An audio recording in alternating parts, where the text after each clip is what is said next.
Yeah, so welcome to another episode of Beyond Perception. It's my true pleasure to, also today investigate into reality and also how technology might play a role in our experience of reality. And for that reason, it is, my true pleasure to welcome you, Liviu. Hi, thank you for having me.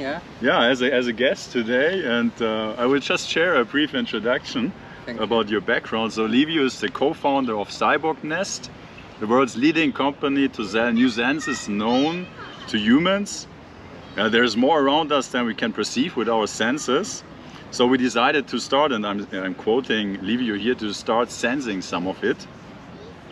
And in a world dominated by artificial intelligence, created to make our phones, cars and homes smarter, we, Liviu and his team, decided to make people smarter as well. By expanding our sensory reach, we further unleash our brain potential to think, create, experience life in novel ways.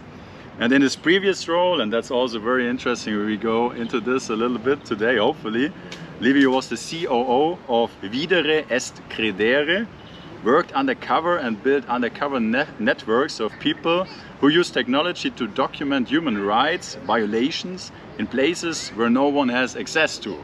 So that is a brief introduction about your background. Sounds crazy, the whole thing. Is it me?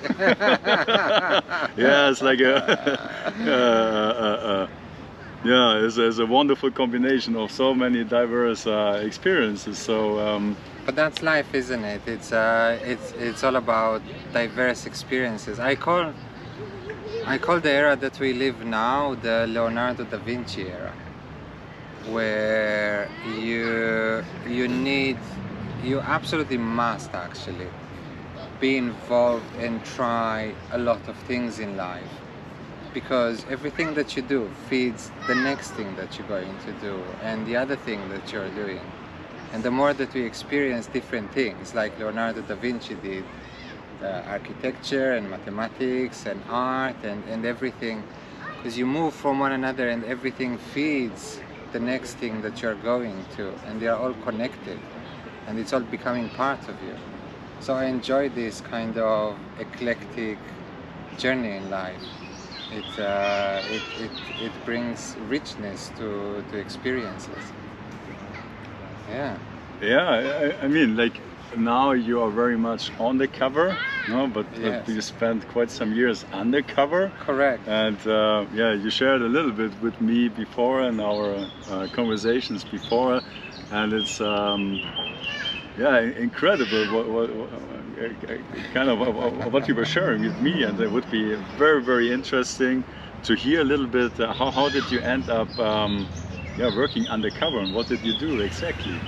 Well, I mean, as much as you can share. Because of course. It's all when people hear undercover, they think that I was like working for a government. So no, I was not working for any government. Exactly the opposite. I was privileged in life to bump into Videre's Credere, which you guys should check them out. It's a great human rights organization that have a very specific aim. We live in a world where, because of Twitter and Facebook and whatever, we think that we know everything that's happening, right? And we have access to everything that's happening. But this is not really the reality. I mean, there are so many places where people, governments, organizations, whatever, make everything possible that no information will come out of them.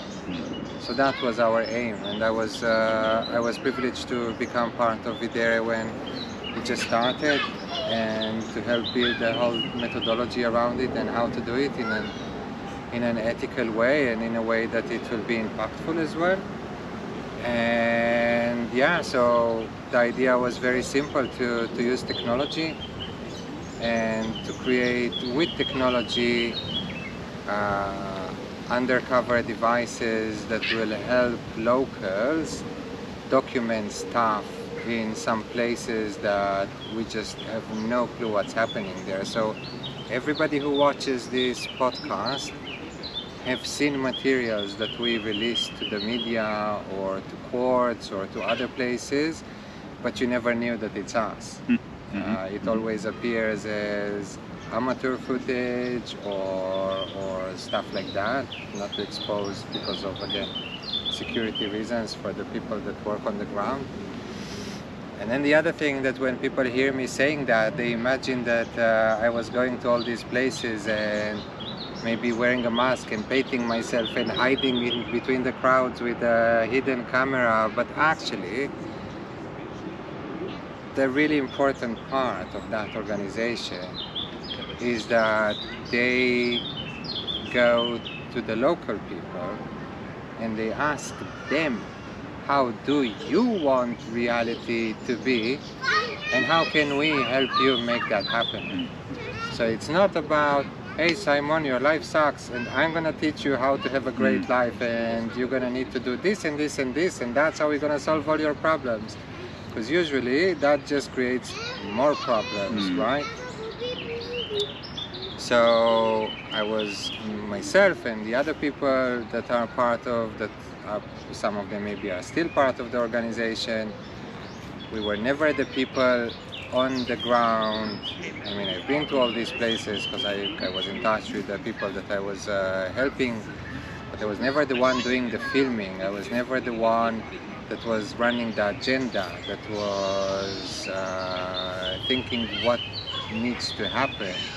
It was all coming from the locals, and then our role was to try to understand, okay, this is the reality. Now you want to get to place X, and then how can we help you get to that place? Doesn't matter what that place was. It wasn't our role to decide, right? And I think that is something that makes Videre to be such a great organization, and this is why we vividly managed to create impact in the places that we've been working in, and I'm sure that they are doing it these days as well. Yeah, so it was, it's one of these stories that, you know, I don't think about it every day on my daily life, because today I'm in a completely different place and do different things, but every time I do think about it, and now you know, we are speaking about it, I'm like, holy moly, I actually did that in life, you know? It's, yeah, pretty crazy shit. Yeah, I think you shared it with me in the words of you, and I wrote it down because it was so interesting that you mentioned it. You kind of created a small brother watching the big brother. Yeah, yeah, and it's really empowering local communities to be able to have control on their lives in places where others make sure that there is no control on their lives, right? And again, for all the people that are watching, it doesn't necessarily have to happen in the horrible places that you know. It can happen in places that you think that are amazing. Right? Can you share the countries you have been involved with? Or? No, unfortunately not, and I'm not part of it, but just for the, I don't know, so part of me leaving the organization is also me not being in touch with what's happening there for security reasons. So I don't know where they work now, I don't know what they do, so I don't want to put anything or anybody in any kind of danger of exposing any kind of thing. Yeah. There's an article about you, basically under a different name, being followed by a team of, or by a journalist, right? Like, like going with you and watching what you are doing. And there was a description of what you and your organization built was, in a sense, inspired by Al Qaeda in a way that, like, how it is.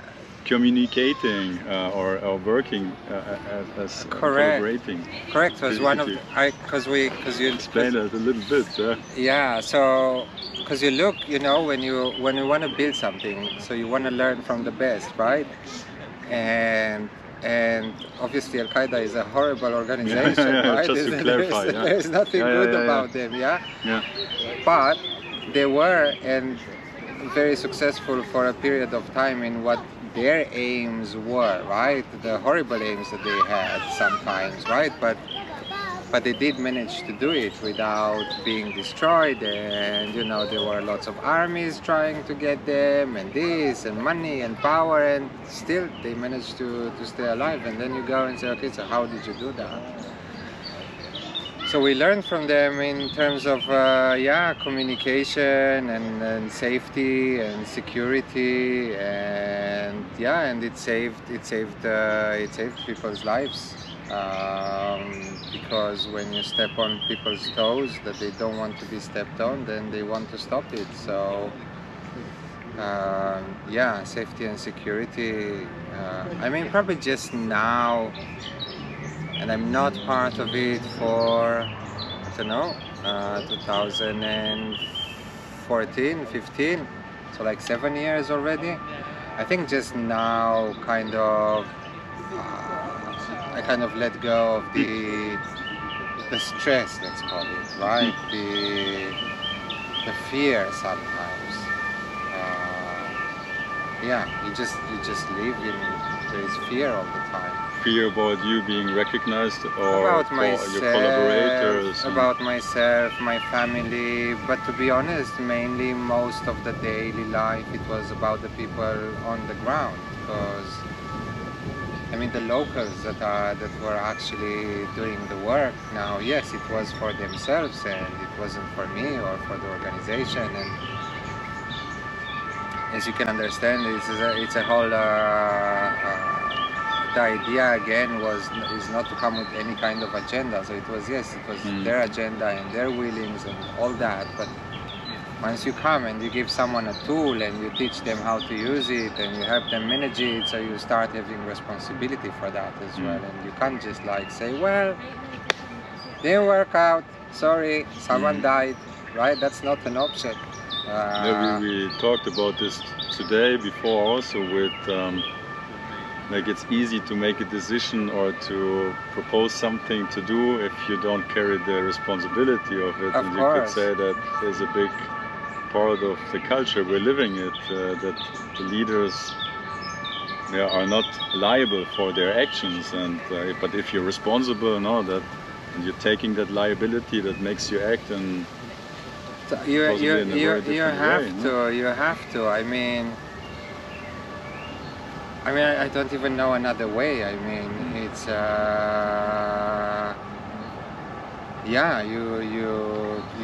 you ask. It doesn't matter, I tell you to go and bring me a glass of water from somewhere, and you fall on the way. I'll feel responsible, because I've asked you to do that, or I've taught you to do that, or I encouraged you to do that, or I proposed to do that. So it's big responsibility, but I mean, we have to take responsibility in life, because it's very easy to say, well, not my problem, not my thing. I was asked actually when I started, because family and friends and all that, and they were like, why do you need that? I was like, I don't need that, but you bump into it and you can't say no.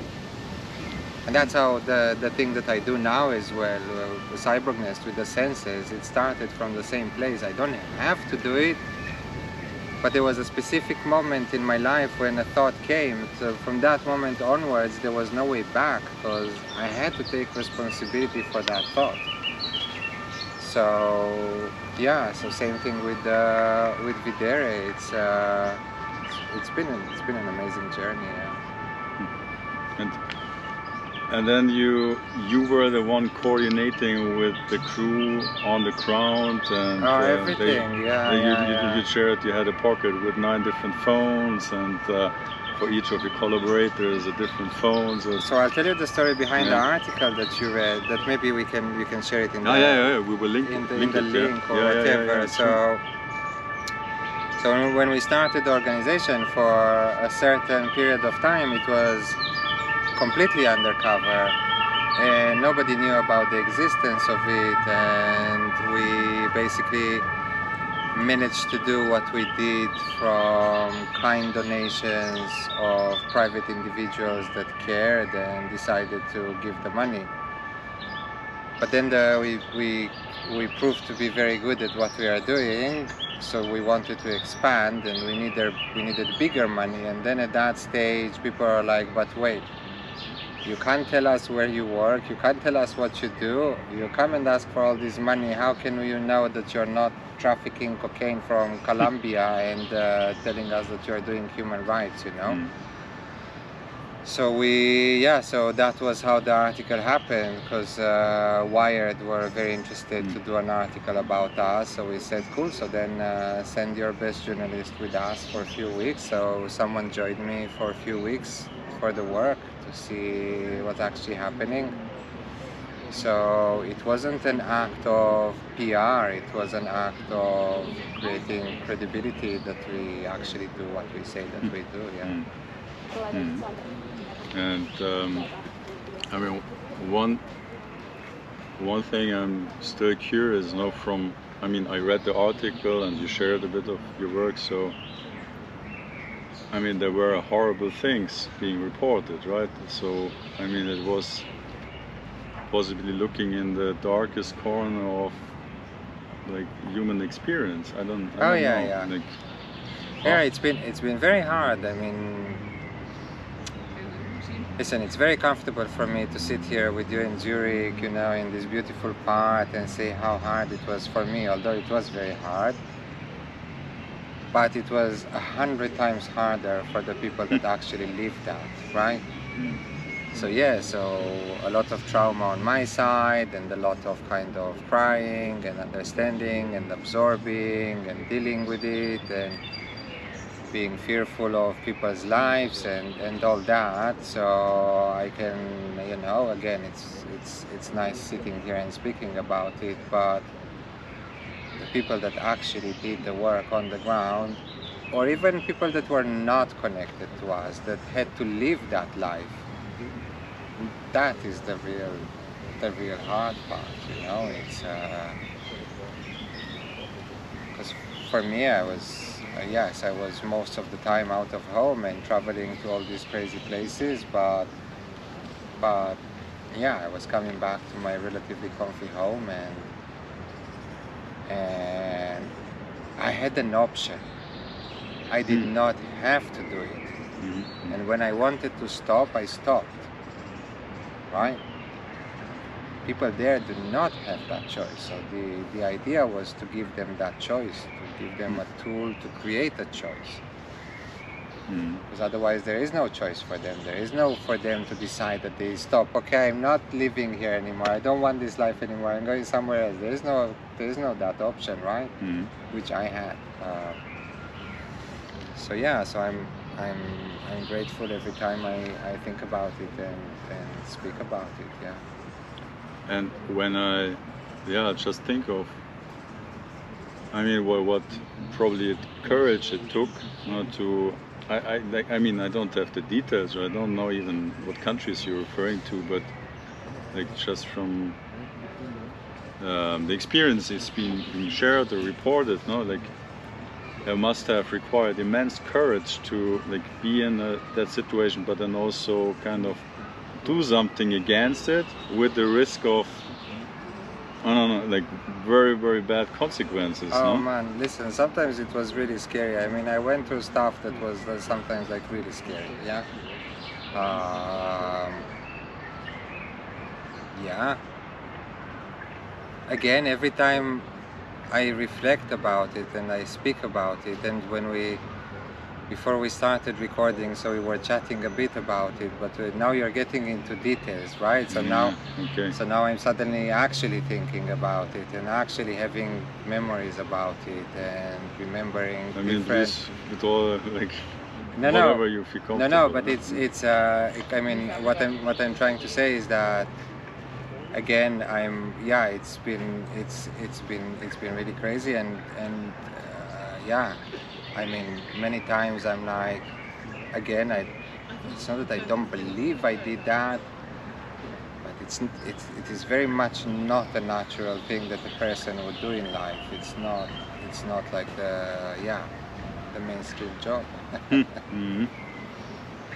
Yeah. And, I mean, and then also, I mean, yeah, you have this kind of really, it's in Germany we would call Wundertüte, like a box of wonders in terms of background. You studied economics, but we're interested in mathematics, but also creativity, and studied cinema. Then you worked undercover, and now you you founded a technology company, and maybe you just want to share a little bit about what you're doing and why you're doing that. Oh yeah, of course. Yeah. So that is also super exciting, because it's always a funny story, because the company is called CyborgNest. It's a bit of kind of two ways of looking at stuff, because technology is seen and cyborgs are seen as something called machines, blah blah blah, but then it's nest, you know, it's something that is warm, that is a place that you are safe in. And yeah, I remember one day after I left Videre, I was consulting for this company, helping them grow their sales, you know, normal stuff kind of thing. So I had a normal job, and I was having a lunch break in a park, like kind of where we sit now in London. And then I had again one of these moments of a thought that when it came, I could not take responsibility. And the thought was very simple, that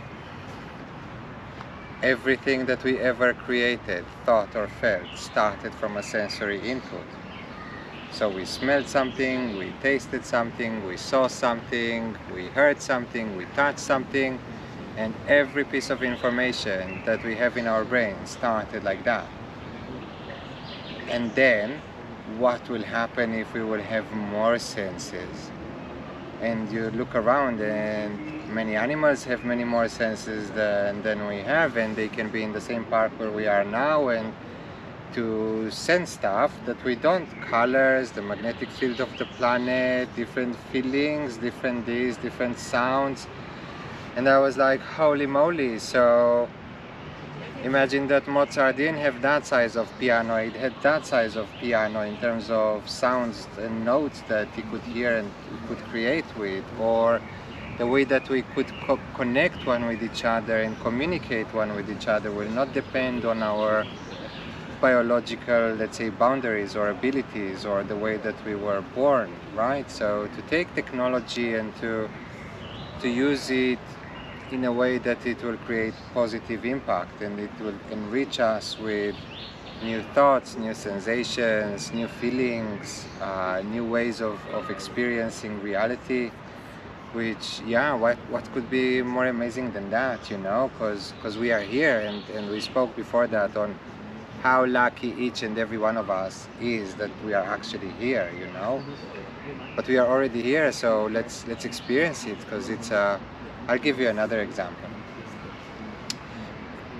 Everybody's like super excited, and from a good reason, maybe, for all the space traveling and all that, discovering what's happening there, which is super fascinating, right? Just the idea of understanding. And I'm not saying not to do that, of course do that. But there is so much that's happening here that we are completely blind to. I have no idea. So our spectrum of light is kind of this compared to what actually exists, you know.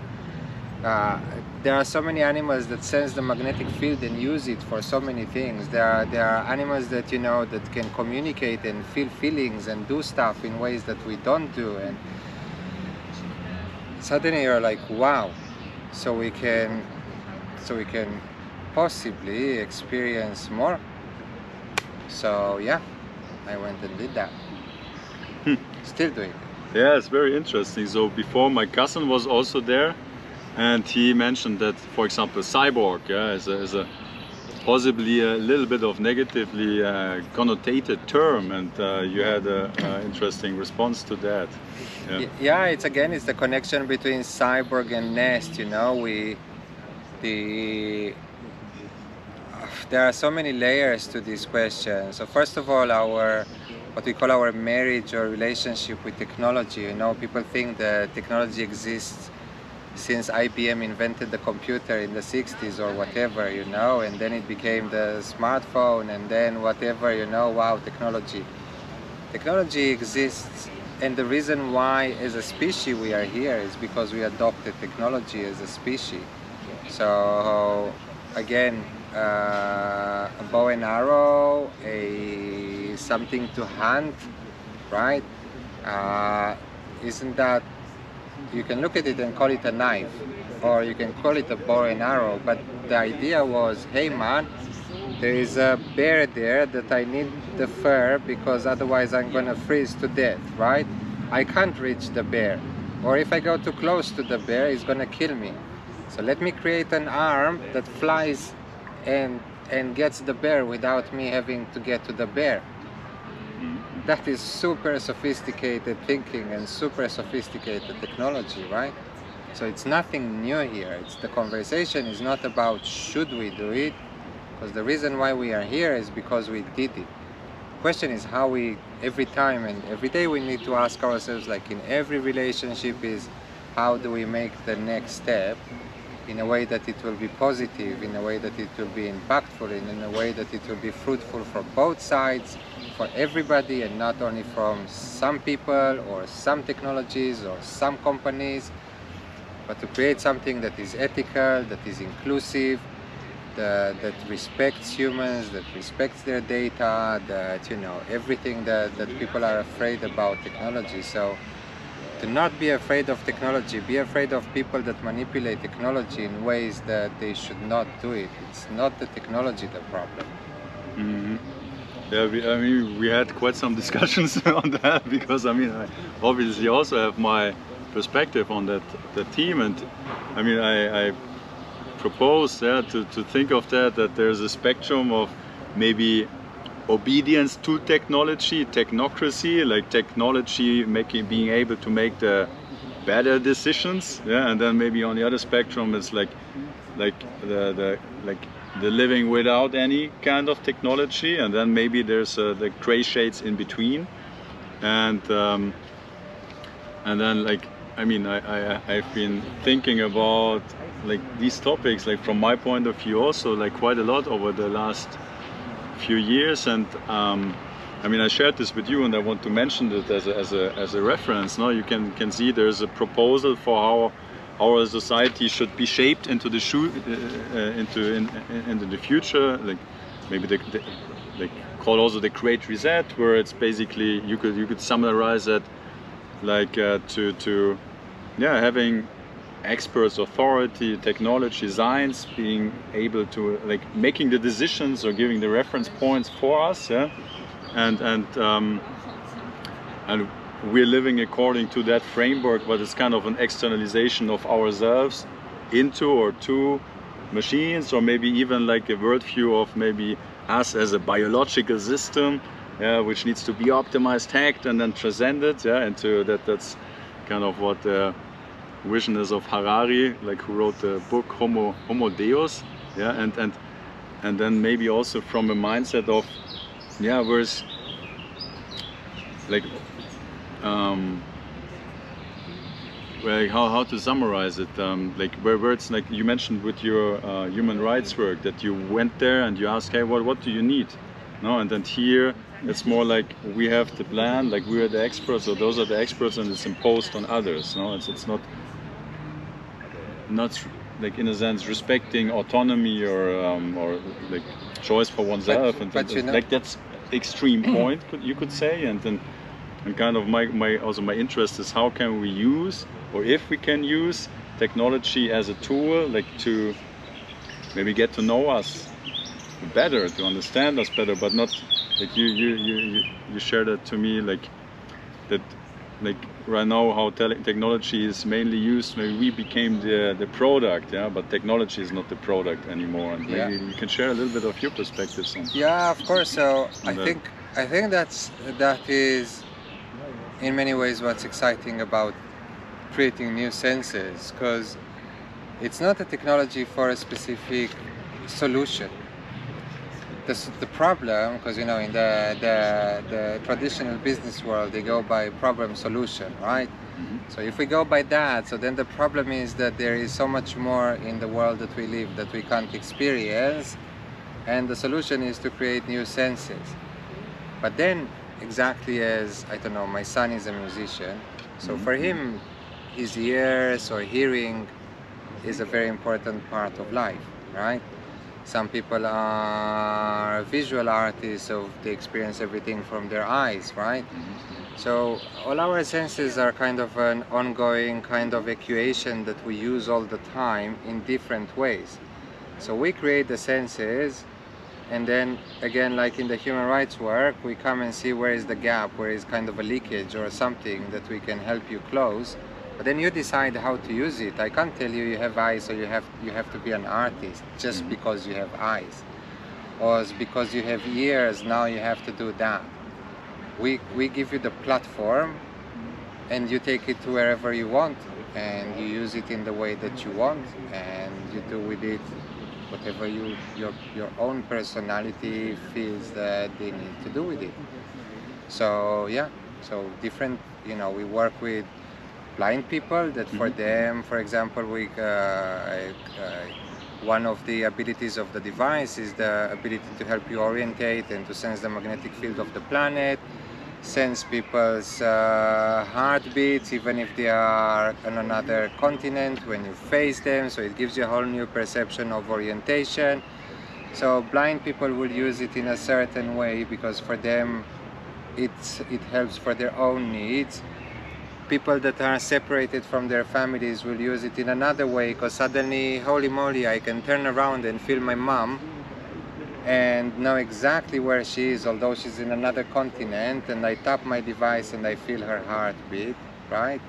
And so we all use our senses in different ways, so that's what we are trying to create. It's not a solution for a specific problem. It's much bigger than that. It's creating new platforms that on top of it a lot of things will happen, because again, everything that exists in your people's lives, everybody who watches it, the computer that you're watching it through, the room where you are, the chair that you are sitting on, the whatever exists around you was created by someone that was a reflection of a sensory input that they had before. So the more of those we have, the more we will be able to expand, to create, to solve, to enrich our life experience. One of the thoughts right now is there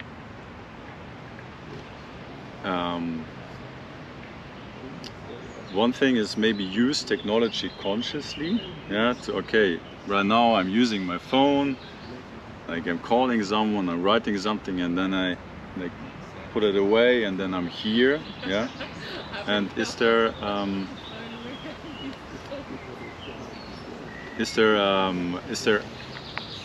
I don't know, like is there a danger to, I don't know, use technology or what, in a way that you don't differentiate between technology and you anymore, or is it already happening?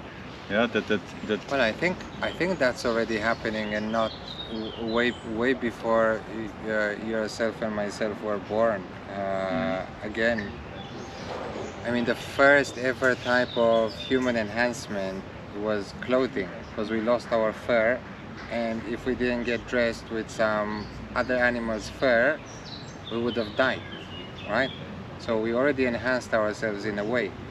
So the cave people, when they walked outside in the winter with the bear fur on them, they and the fur, they became one, right? So the same thing with us. I mean, I think that again the questions should not be kind of terminal questions, let's call them. Yes or no. Should we not? Stop or not, right?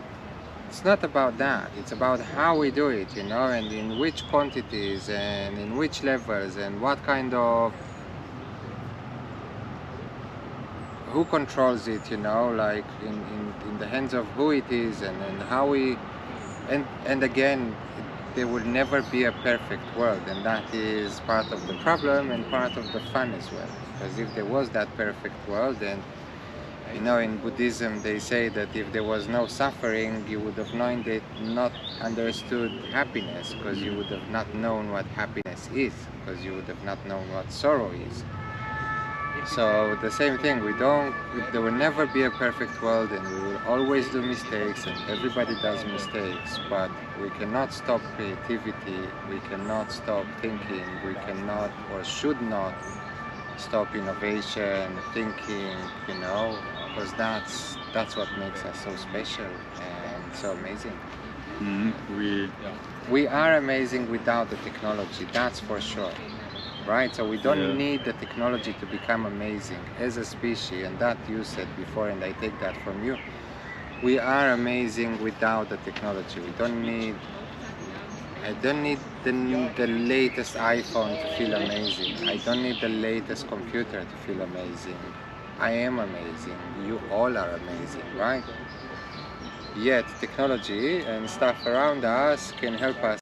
We talked already a little bit about this, and technology is very present in our lives nowadays, and like from your experience, and like what can each one of us do to maybe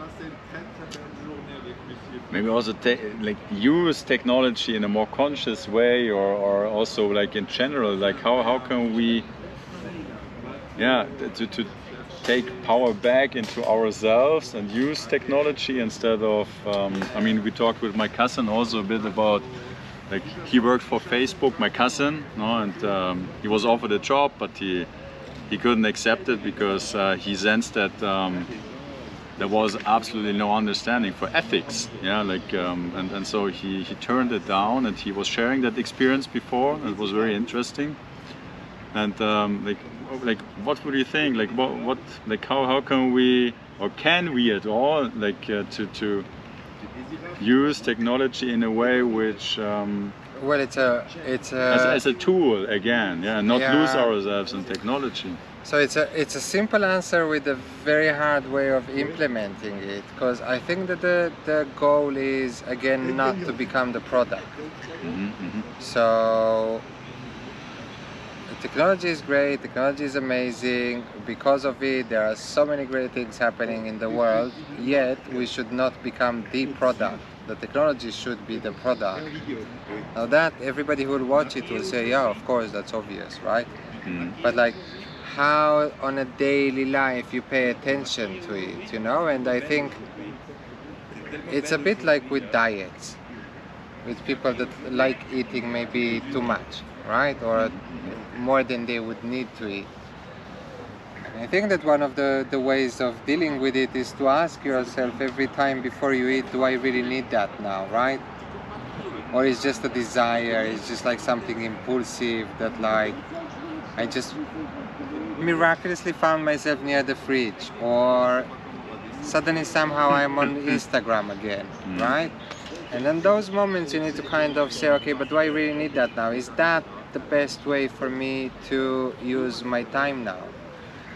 And the problem is even harder, because those things are designed in a way that you will feel that the answer is yes, I should be here now, and I should have that other sandwich, and I should do that thing again that I'm not supposed to do, right? But let me question here, that's not technology per se, but it's how that technology is, like maybe the motivation behind that kind of motivation. It's not per se. It's not the technology, it's the humans behind it. It's always the humans behind it, right? People, please stop hating technology. Technology never did any bad to no one. It's the people behind it, right? And I'm not even getting into who is bad and who is good, because that is everybody's choice, and everybody will decide who they should and who they should not. Yeah. So nobody should expect that at the end there will be a list of good technologies and bad technologies. There is no such thing as if there is no list of good people and bad people. But we need to kind of be truthful with ourselves and ask, is that the thing that I need to do now? And to be able to kind of filter the filters that are built on top of it, and to find the real answer, and not to go with the instinct that will say, yes, you should do that now, because that is what's good for you, and you will feel amazing, right? Because then we are basically just living in Truman's life, you know, in the movie. We are just the product. We are puppets of, and yeah, I don't think anyone wants that feeling, and we shouldn't have that feeling. Yeah, and you said before, it's always the humans behind that technology or their intention, and then one conclusion could be, like, let's use technology to control the bad humans, yeah. And I mean, we spoke about this before, and you also had an answer to that, right? Like that. I don't remember exactly what I said then, but I think along the lines of education. Yes, exactly. It's education, and we need to make sure that, you know, it all starts and ends with education and with our freedom of choice, right? So I mean, and I'm a father. I'm a little spider coming. I'm a father these days, and my son is going to school, and I'm always between that place of what kind of reality should I teach him, show him, you know, because I don't want him to be the weirdo dude that is against stuff that's happening and thinks that everything's bad, because not everything is bad. On the other hand, I also don't want to be the dude that is part of the Pink Floyd machine, you know, kind of, and getting there. So education is definitely one answer, and to create an education that really focuses on education and not on knowledge. Because people go to school today to gather knowledge. They don't get educated. I think one translation of educare, Latin, is to draw out. No? Yeah, and it's very different than to absorb knowledge. Exactly, no? Like, exactly. It's like, so like getting stuff and then maybe repeating it, and the other thing is like... It's exactly, it's puking, you know. It's like you come learn, and now come puke in the exam. You got a grade, the test, you are educated. Yeah. You're not educated, maybe you are knowledgeable of some stuff, but you can be one hell of a shit piece of human being, right? With a lot of knowledge, but that doesn't make you an educated person. So I think that, and especially, and again, one of the amazing things that technology brought us, the internet, is access to knowledge, right? So kids don't need to go to school to get taught stuff.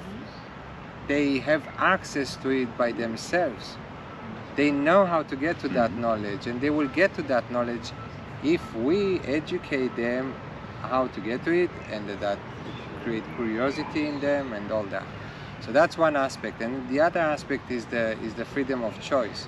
So if we continue feeding platforms and companies and stuff that we are aware that they do not do good for us, but we continue feeding them and being their product, then guys, it's not their problem, it's your problem. Why do you do it? Why do you do it? I mean, if you really want to lose weight, you can't blame, at the end of the day, the food companies, right? If you eat less of their food, then maybe they will, you know, they will also make less money, and they will push the chicken-egg problem, no? A bit, yeah. So it's no, like because of you, but it's not. It's you. It's your choices. It's what you do. It's like, I mean, and again, we are not here to judge this company or that company, but we help those companies that today, some of them we don't like, we help them become who they are. They did not force themselves on us. right? So the same choice we had to help them grow, we have other choices as well today, sometimes to say, okay, it was great, thank you, but I'm not interested in that anymore. It's very easy to forget one's capacity of choice, no? And oh yeah, because we are fed with fake dopamine all the time, and we think that we feel good, but it's fake. It's not real, you know. It's a new type of drugs. It's an illusion. It's not really happening. You're not really living this life. You're not really that famous person that you are obsessed on Instagram. You're not really on that yacht that you looked every day in their pictures. You're not any of that. You are you, right? So be with that and work with that. And I'm not saying that Instagram is a bad thing, because it's great. You can see stuff and you can share and whatever, but it's again, and I'm sorry if any of the people that watch have weight problems, but it's exactly like with the food. Food is not a bad thing. It's actually essential for our existence, right?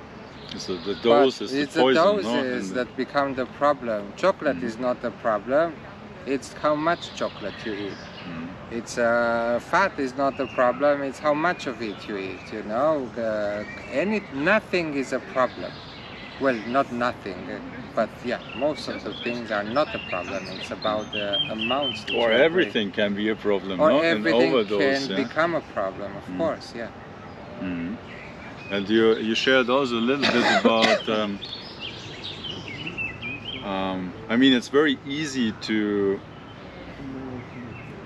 like, in our daily life, we walk around and we are not really conscious about all the information we're taking in and absorbing, no? And a lot of what we're absorbing or what we're exposed to is kind of filtered out of our conscious awareness, no? Like, and we have these 5 senses, and you could even say a 6th sense, yeah.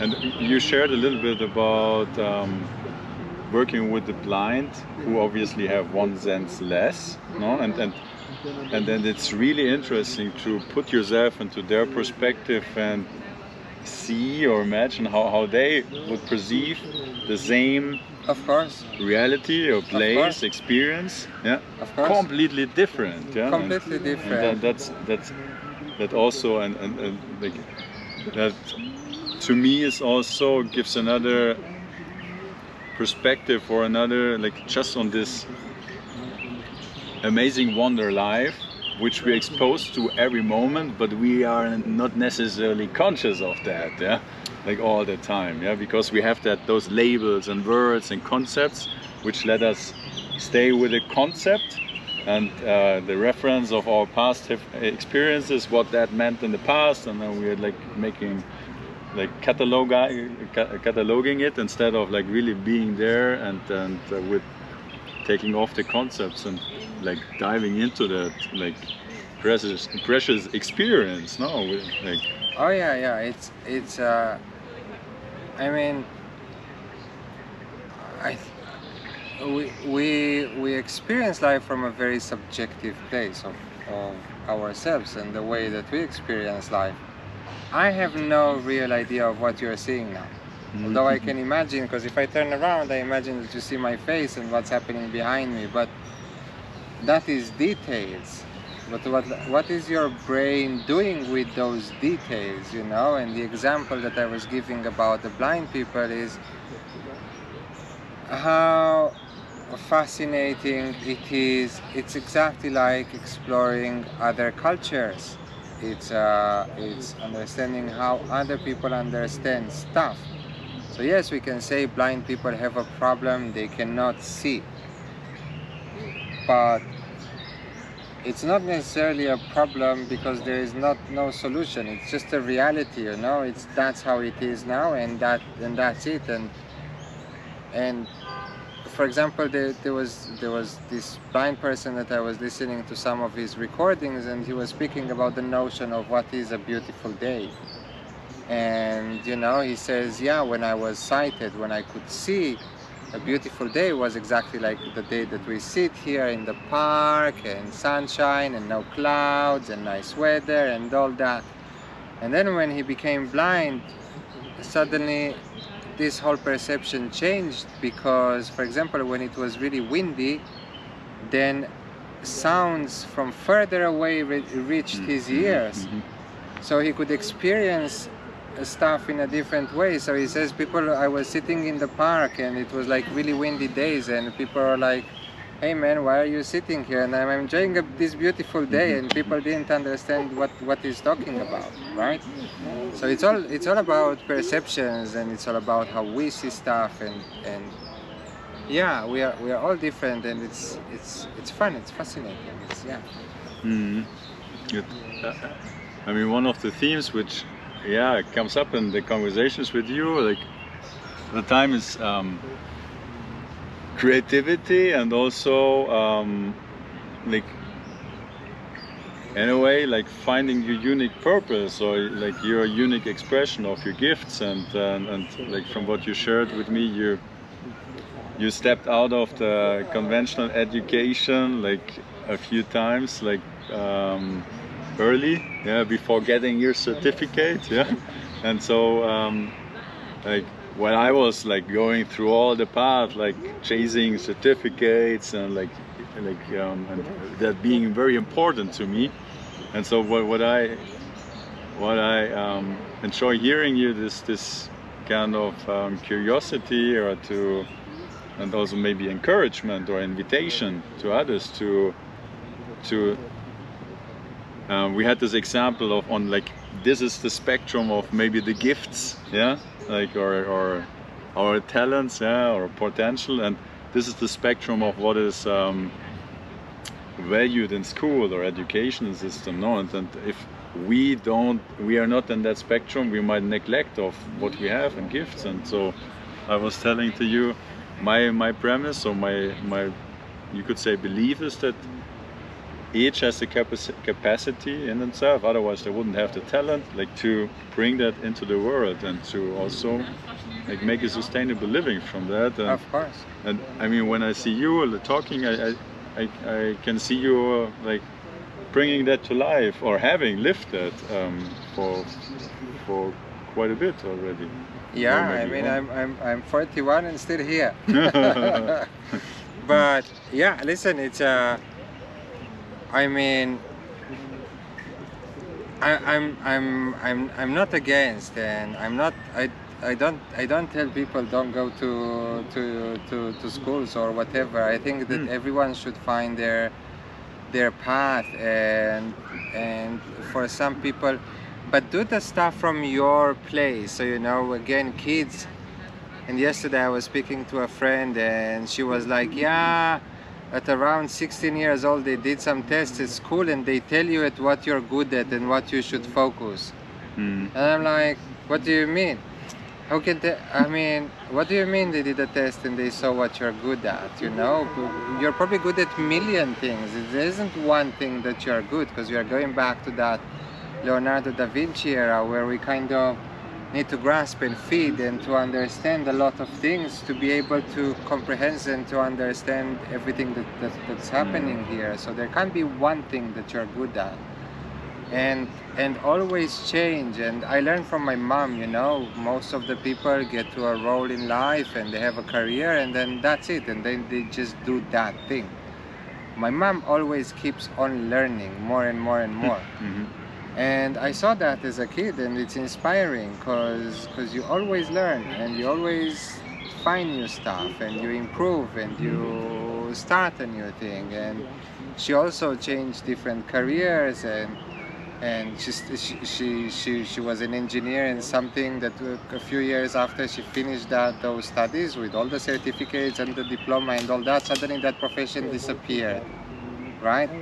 And then you need to reinvent yourself, but so it's that flexibility that sometimes the system does not give you. You need to find it within yourself, and it exists here, and that is the place that I do suggest everybody not to give up on that type of thinking. Thank you for sharing that. And you also told me that your parents very much encouraged you to make your own decisions, even they were different than Oh, what yeah. your parents advised you, but Listen, first of all, Yeah, I'm think very that- lucky for the family and the parents that I had, and we've gone together really as a unit, as a family, and we experienced stuff together. And there was never too much of a relationship of we are the parents, you are the kid. We know, you don't. We'll tell you, you'll do. Right? It doesn't work like that. I was always aware of how much money we had or didn't have. I always knew like what's happening what's happening with their job, there was always a conversation on the eye level, right? So it's the same with, hey mom, dad, I wanna do that. And they were like, but listen, most of the parents would go, no, you don't do that, you're not allowed, I don't let you do that. Obviously, it's not, hey mom, I want to jump from a plane without a parachute and see what's happening, right? Go for it, right? It's not that. Yeah. But stuff of decisions of what to study, where to go, I don't know, where to party, who to be friends with, whatever. And I was never told no. And even if I made a decision that was not the decision that they were anyway happy with, they were always supported me, and they were always there. And even if the decision proved to be a wrong decision and I fell, they were always behind me and like kind of helped me, you know, to. And it's a relationship of support, of love, and it creates confidence. It creates you know, a person that is not necessarily afraid. It creates a person that knows that there is always someone there for them. And yeah. Yeah, it's awesome. It also seems to me to educate you and being able to make your own decisions and then experiencing the consequences. That is and it's kind of, okay, if I do that, then I do that. And it's not living by someone's concepts. Exactly, or so, that is education, and that is not giving knowledge, and that is exactly the gap that we were speaking about in the education systems. It's not about we will teach you because we know. No, we will help you learn how to experience stuff. And some of the experiences that you will have will be bad, right? Most of them will be amazing. But it's not about we should always avoid the bad ones, because that should not ever happen. It's just part of life, and you need to learn how to deal with it. Yeah. Now, one important thing, it might sound from this whole conversation that, you know, the world has so many problems and this and that, but actually, guys, life is amazing and the world is amazing, and we are all super privileged to be here. And the whole conversation is about how to take it further and how to improve and how to make it nicer and more accepting and more inclusive. But please also do not fall into the other trap of, oh, life is crap and the world is bad and everything is shit and we are going to nowhere. Now, today is, with all the problems that we have, from the bottom of my heart, I believe that today is the best world that we ever lived in, right? So, if you think about it, in 1994, there was still apartheid in South Africa. In 1978, women were not allowed to run a marathon in Boston. I don't know, so many things have happened. In the last 20-30 years, our life expectancy increased and we are all healthier and live longer. So it's not about we are not going into a doomed place, and now I don't think that we're gonna disappear. And even the climate problem that we created, probably a big part of it or whatever, it's never a doomed situation. It's a learning process that we go, we learn, and we continue, and we always need to stay positive and to think how we make the next good step. Yeah, I mean, I totally agree that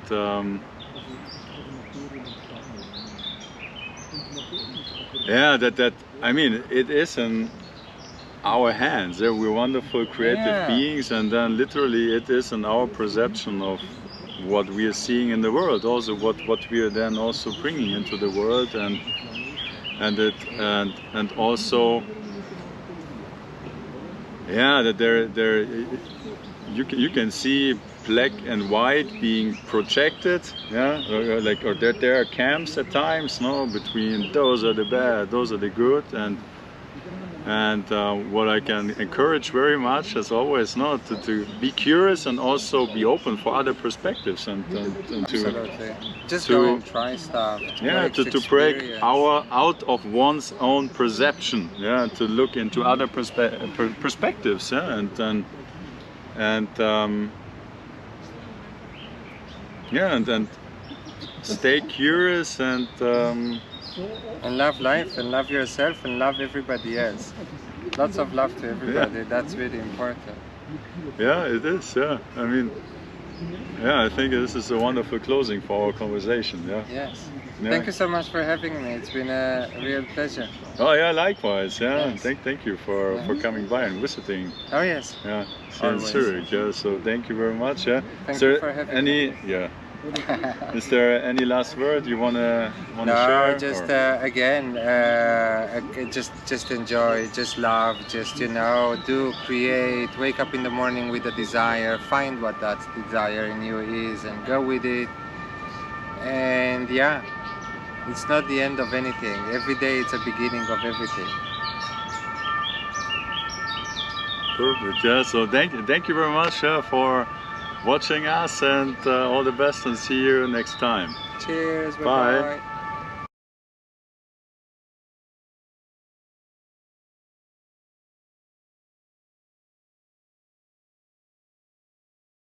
Fokus schafft Realität, das haben wir alles schon mal gehört, aber was bedeutet das genau? Ja, das heißt, dass wir ursächlich sind für unsere Lebenserfahrung, für jeden einzelnen Moment, ob wir glücklich, freudig, erfüllt oder vielleicht gestresst, ängstlich, frustriert sind. Ja, unser Fokus entscheidet, denn er schafft unsere Erfahrung. Es hört sich vielleicht simpel an, aber ja, die Frage ist, wie funktioniert das? Ja, worauf sind wir tatsächlich fokussiert und wie können wir unseren Fokus vielleicht ein Stück weit weiter schärfen, um statt auf Angst und Mangel, externe Bedingungen gerichtet zu sein, ganz bewusst den Fokus zu setzen auf das, was wir wahrhaftig sind und lieben, ja, was uns Freude bereitet, um eben genau mehr davon in unser Leben zu bringen und wirklich kreativ und inspiriert zu leben. Ja, und diesen Fragen werden wir uns im Seminar Strukturelle Kreativität widmen und auf den Grund gehen. Wer neugierig ist und sich angesprochen fühlt, der sei hierzu herzlich eingeladen. Ja, mehr Informationen findet ihr über diesen Link. Lasst uns die spannende Entdeckungsreise beginnen. Ich freue mich.